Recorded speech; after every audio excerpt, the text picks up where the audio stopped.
one way that you can currently watch films that helps out your local theater or a national chain is virtual screenings. A lot of independent cinemas now, independent cinemas meaning your local theater, the art house theaters, not AMC or Regal or something like that.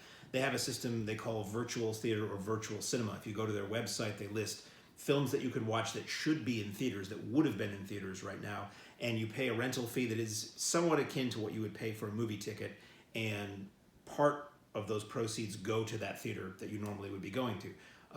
We've done a few of these, and it comes and goes how easy it is to do this. Sometimes it's through an app you can watch on your TV. Sometimes you have to sort of, what I've been doing is having this run to my laptop and mirroring it on the TV screen, and to a large degree that works pretty well. I think this is technology that's going to get better and better as this situation progresses. So what we did recently was, for me, a rewatch of a film from 1981 called Roar. This is a film that was made by Tippi Hedren of The Birds fame and her husband, and features them and Melanie Griffith, who was Tippi Hedren's daughter. And it was many years in the making. Basically, the story behind Roar is that this family, the Hedren other person family, I only say other person because I don't remember the man's name, they decided they wanted to make a film about big cats, about lions and tigers and things, to help stop poaching and to help show the world that these were lovely animals and we should try to save them. And they couldn't find anybody to provide enough cats for the movie they wanted to make, so they just started collecting them. They just started, in California, apparently a lot of people were buying big cats as pups or as kittens or whatever you want to call it, cubs, and as they got big and ferocious, they didn't want them anymore. So Hedren and her husband started gathering them to the point where they had over 100 on their property, and ultimately it led to a preserve, Shambhala Preserve, which you can actually go to now, and in their house. And there are photos, if you look online, and I think on the Blu-ray of Roar, which Drafthouse Films put out a few years ago, there are photos from this famous photo shoot where it's somebody sleeping in bed with a lion next to them, or hanging out in a pool with a lion next to them.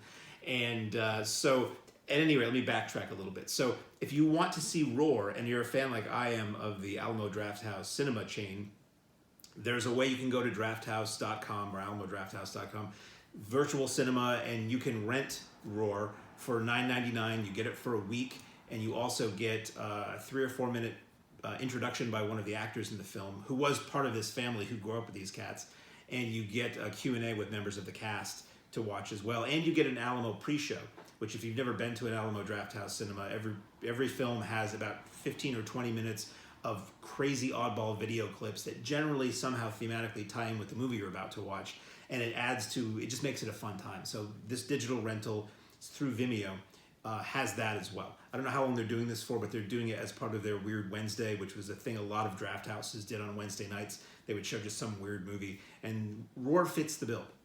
So anyway, you can rent Roar right now online, and the money goes to the Alamo Drafthouse. And I love the Alamo Drafthouse. I don't want the Alamo Drafthouse to go away while these theaters are shuttered for who knows how many months. So even a trickle is better than nothing. So back to Roar. So they make this movie called Roar, and it even says right at the beginning of the film, none of these animals were trained. These are wild animals, and they can and will do anything. And you watch this movie, and it's intended to be a family film. It's intended to be kind of cute and show you how beautiful and majestic these cats are. They don't really want to hurt anybody. They just want to play. And the animals and people can coexist. The whole time you're watching this movie, you are waiting for somebody to be killed by one of these animals. These things happen on screen where the guy who's the father, who is the director and writer and star of this film, not a great actor, maybe not an actor at all, and he's talking and he gets tackled by a tiger, and the camera is just rolling on it, and you're like, and this is where this man was killed, apparently. So he survives, but you see he gets this huge, he has a bloody hand, and these animals, and the whole time he's talking to him, and he's like, oh no, she's just playing. I'm like, she's playing at wanting to eat your head. It's insane. So as much as this was supposed to be a family film, and some of it is treated as hijinks, the whole time I watch Roar, I keep blurting out, I keep finding the Lord, because I keep saying, Jesus, it is so close to carnage that you're seeing on screen. Or the animals start fighting with each other, and the actors are supposed to deliver dialogue calmly in front of them.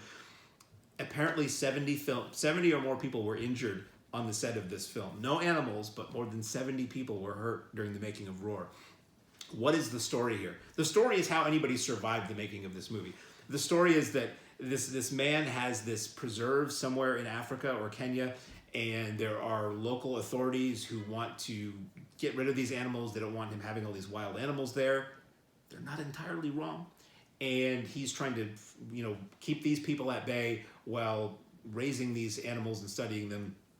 His family is on their way to visit. Sounds like they've never been there before or haven't been there in a while. And it's basically the story of, the guy goes away to do something and the family shows up when he's not there, and the family is terrorized by lions and tigers in this house. It plays like a horror movie. As a friend of mine said online the other day, very subtle tweaks would turn this from a family film to a horror movie. And even if you want to tell me it's a family film, you are so on edge watching this film the whole time. It's crazy. So Roar was barely released in 1981. I think it had a home video release, but then it was more or less forgotten for 30 or so years until Drafthouse Films came along, and they put out a Blu-ray a few years ago, and they put it back in theaters too. So it's not terribly hard to see. You could buy the Blu-ray on the Drafthouse website, or you can rent the video through Vimeo. But boy, you wonder how much acting is going on in this film. Like, the family who you see being terrorized, they grew up with these cats, so they knew these cats, and the cats knew them. But there are times where I believe Melanie Griffith was fairly seriously injured. One of the cameramen, there's shots on the DVD or the Blu-ray extras where he had this huge scar in his head because a lion or tiger just bit into him. It sounds more horrifying than it is. Like, it's not a traumatic experience unless you really don't like big cats. In lieu of this whole Tiger King phenomenon that has gone on recently on Netflix, Roar is a very interesting thing to watch in conjunction with that. And another film I've discussed recently, Savage Harvest, we actually made a double feature between Savage Harvest and Roar. We hosted a virtual movie night for our Alamo friends, and Savage Harvest is like Roar kind of gets you a little dazed. It gives you the 1-2 and you're seeing the birdies around your head, and then Savage Harvest just bites your head right off. So anyway, take that as a recommendation or not. Roar is a film unlike any other you will ever see. It is absolutely worth tracking down. It is one you could watch with the family. There's nothing terribly explicit in it. It's intended to be a family film from the early 80s. It's just one of those movies where, wow, it's a nail biter. Roar.